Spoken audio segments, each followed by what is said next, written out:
आशाएं हैं, मुश्किलें हैं, लेकिन क्या मुश्किलें दूर हो पाएंगी? बात इसी को लेकर करेंगे। बीजेपी से आरपी विजय जी हमारे साथ जुड़ चुके हैं। कांग्रेस विधायक घनश्याम मेहर साहब हमारे साथ हैं। किसान नेता रामपाल जाट साहब जुड़ चुके हैं। साथ ही खाद्य व्यापार महासंघ के अध्यक्ष बाबूलाल गुप्ता जी बातचीत में हमारे बीच मौजूद है।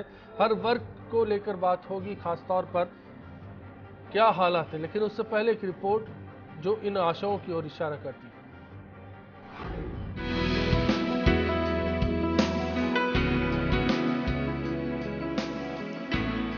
मुख्यमंत्री वसुंधरा राजे मंगलवार 8 मार्च को अपनी सरकार का तीसरा बजट पेश करेंगी। प्रदेश की वित्तीय हालत को देखते हुए माना जा रहा है कि बजट में छोटी छोटी घोषणाएं ही होंगी, लेकिन सस्ते घरों को लेकर बड़ा ऐलान हो सकता है। साथ ही गांव, किसान और गरीबों के लिए भी कई योजनाएं लाई जा सकती हैं। बजट में मुख्य रूप से केंद्र की तरफ से चलाई जा रही योजनाओं को लेकर फोकस रहेगा। केंद्र की ही तरह राज्य में भी इंफ्रास्ट्रक्चर का बजट बढ़ाया जा सकता है, क्योंकि राज्य के प्लान बजट में केंद्रीय सहायता से चलने वाली योजनाओं की हिस्सेदारी करीब 50% होती है। केंद्र ने इस बार इंफ्रास्ट्रक्चर, स्किल डेवलपमेंट और ग्रामीण विकास से जुड़ी योजनाओं का बजट बढ़ाया है। तो ऐसे में अगर राज्य को इसका फायदा लेना है तो उसे भी इन सेक्टर्स में अपना खर्च बढ़ाना होगा।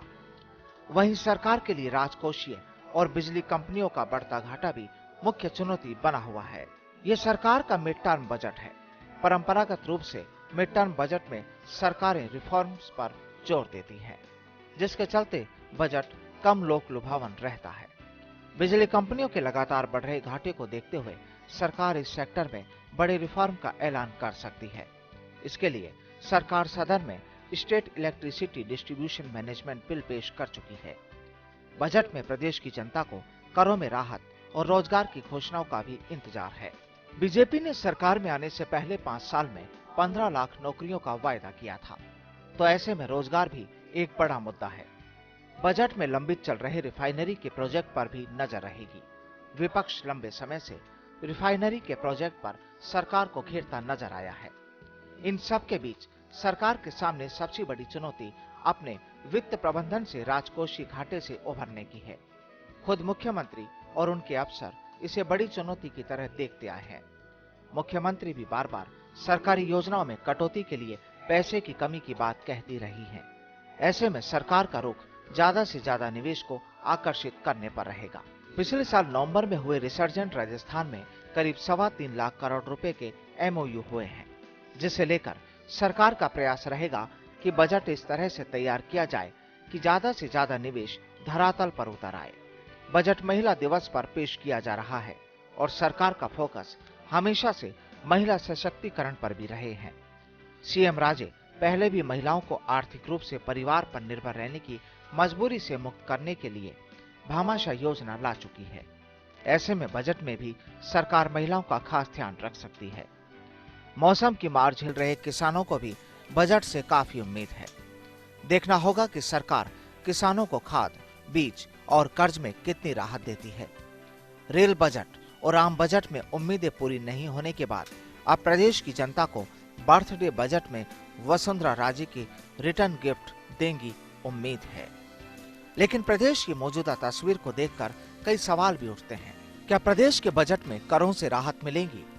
क्या प्रदेश बजट आम आदमी के लिहाज से होगा? क्या बजट में किसान, गरीब और महिलाओं का खास ध्यान रखा जाएगा? और क्या निवेश और रोजगार के वायदे इस बजट में पूरे होंगे?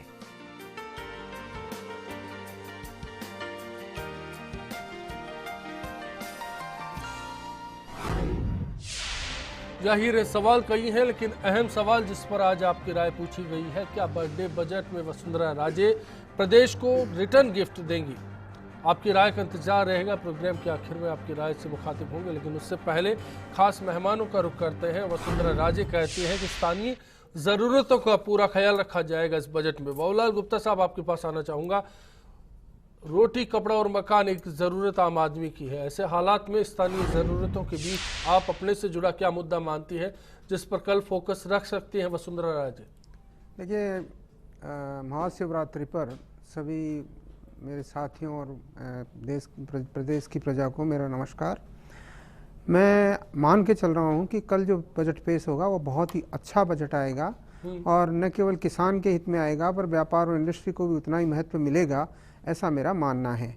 हमने जो विशेष मांग माननीय मुख्यमंत्री से की है वो की है कि भाई राजस्थान को आप सरसों राज्य घोषित करें और इसमें mustard oil, seed and palm oil एक मिशन है गवर्नमेंट ऑफ इंडिया का, उससे खाली जोड़ दें। उससे जोड़ने पे आपकी पूरी जो एग्रीकल्चर की विशेषताएं हैं उसमें चाहे सीड का अनुसंधान हो, जमीन का हो और खेती के संबंध में जितने भी छूटें दी जाती हैं वो सब छूटें उसमें ऑलरेडी 75% सब्सिडी में उपलब्ध हैं।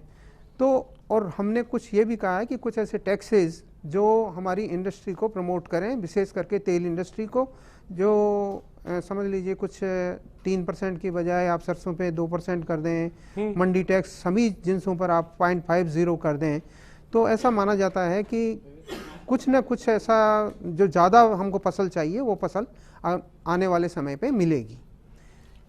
इन उम्मीदों के बीच रामपाल जाट साहब, अब आपका रुख करना चाहूंगा, किसान आम आदमी क्या चाहता है इस बजट से? अश्विनी जी, किसान और आम आदमी ये चाहता है कि वसुंधरा जी ने जी चुनाव के समय जो वायदे किए थे किसानों से और जनता से वो पूरे किए जाए। और मुझे बहुत खुशी है कि वसुंधरा जी ने जब चुनावी घोषणा पत्र बनाया तो उनका इट्स नॉट ए रूटीन, ये साधारण घोषणा पत्र नहीं है, ये हमारा संकल्प है। तो उनका संकल्प पूरा होते हुए दिखे, हमें आशा है।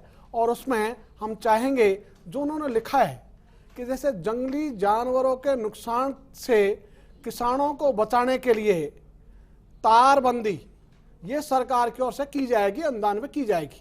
वो चलिए ये एक मुद्दा है, लेकिन मैं उस घोषणा पत्र की और बातों का जिक्र करना चाहूंगा जो किसान की बेहद जरूरत में समझा जाता है। बिजली का सवाल है किसान के लिए, बिजली कनेक्शंस का मसला फिलहाल विधानसभा में उठता रहा है, सामान्य मिले ना मिले ड्रिप इरिगेशन को लेकर खासतौर पर।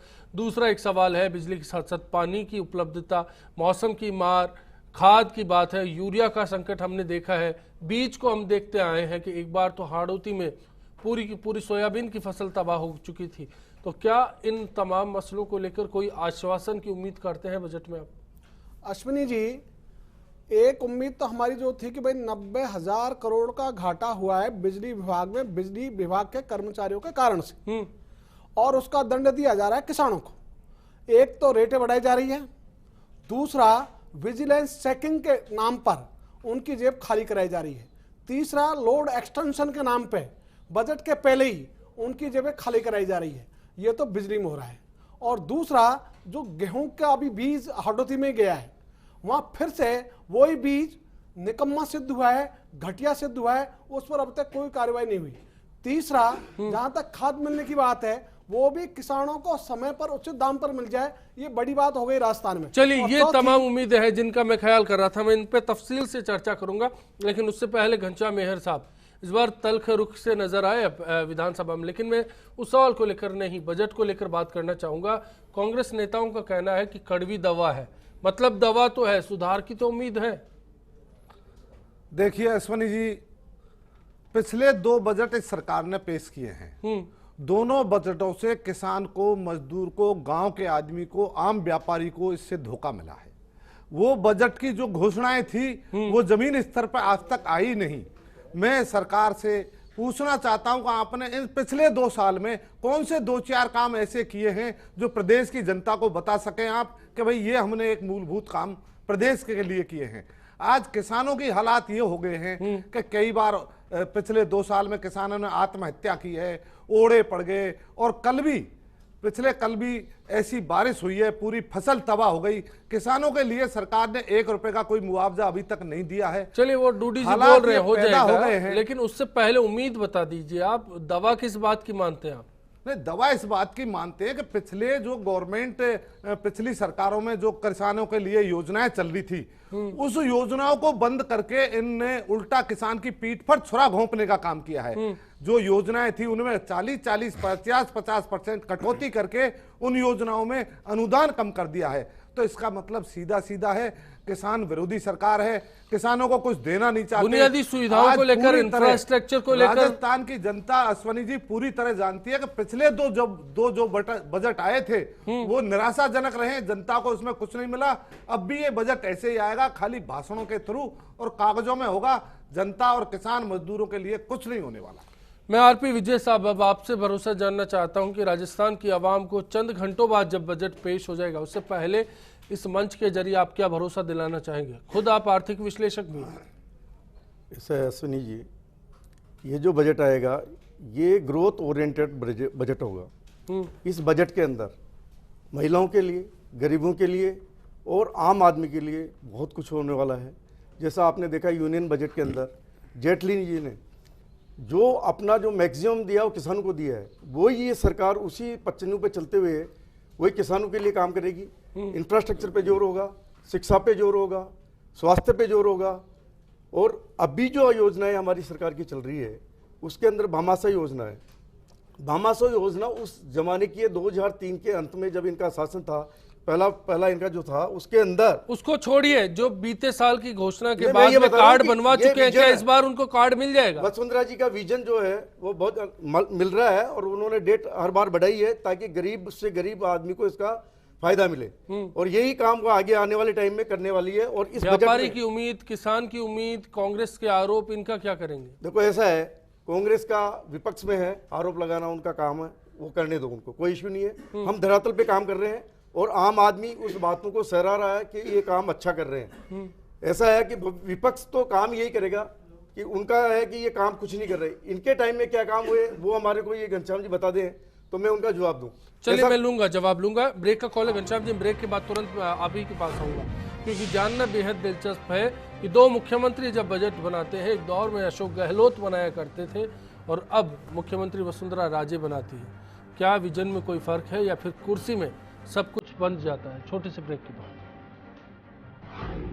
किसानों की तरफ विशेष ध्यान देना चाहिए। किसानों को बीमा योजना जो सरकार ने लागू की उसमें अभी तक कोई बीमा पॉलिसी से उनको फायदा नहीं मिला है। किसानों का नुकसान हो रहा है, ओलावृष्टि हो रही है, फसल नष्ट हो गई है, कोई मुआवजे की कार्रवाई अभी सरकार की तरफ से नहीं की गई है, ना ही कहीं पटवारी भेजे गए हैं, ना ही कहीं गुड़दावल भेजे गए हैं।